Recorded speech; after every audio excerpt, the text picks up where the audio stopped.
Kung mahilig kayo guys sa unlimited na kainan, dito na kayo sa Duke's Plate sa Matina, MacArthur Highway, Davao City. Papasok si Kuya AG guys sa Duke's Plate.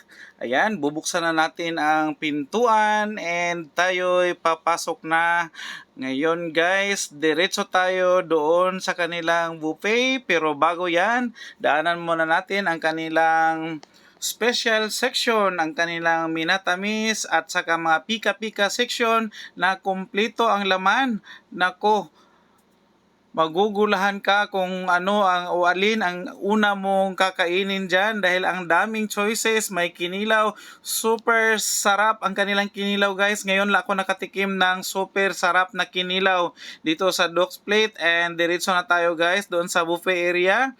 Andito yung kanilang mga klaseng ulam na napakasarap. Ngayon lang ako nakakain guys ng buffet na super sarap ang kanilang ulam and babalik-balikan mo talaga, kaya hindi pa natapos mag voice over si Kuya AJ is nag-iisip na kung kailan kami babalik doon.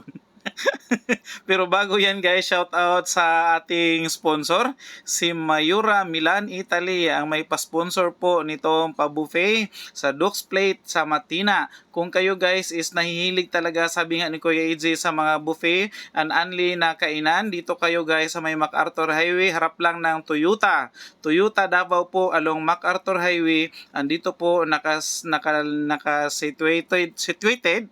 What I mean is ang Duke's Plate. So diyan matagbaw yun mo guys sa inyong craving, kay meron silang unlilitson lalo't pag Saturday and Sunday may unlilitson po, and hindi rin pwedeng mawala yung kanilang mga masasarap na ulam kahit weekdays guys. Pwede mong puntahan si Duke's Plate dito lang sa may Matina. Ayan po yung kinilaw, binalik-balikan talaga ni Kuya AJ dahil ang sarap ng kanilang kinilaw guys, and kakaiba po yung mga presentation nila ng kanilang mga pagkain, and yung iba hindi ko kilala pero nung matikman ko is napakasarap ng kanilang mga iba't ibang mga pika-pika diyan. Merong mga usual na natin nakikita na mga pagkain sa ibang kainan, pero ang kanilang timpla is napakasarap, lalo na talaga guys.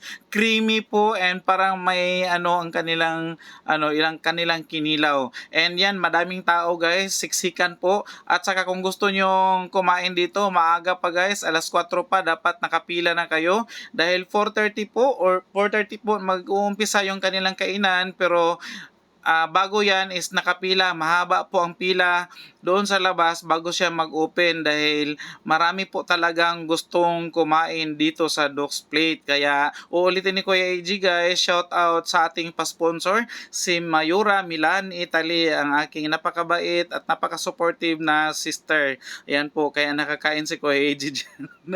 Hindi po kumakain si Kuya AG na mga masasarap na pagkain guys, lalo't mahal kasi wala pong budget si Kuya AG para dyan. Ayan po, so makakakain lang si Kuya AJ kung libre. Masarap talaga ang pagkain pag libre.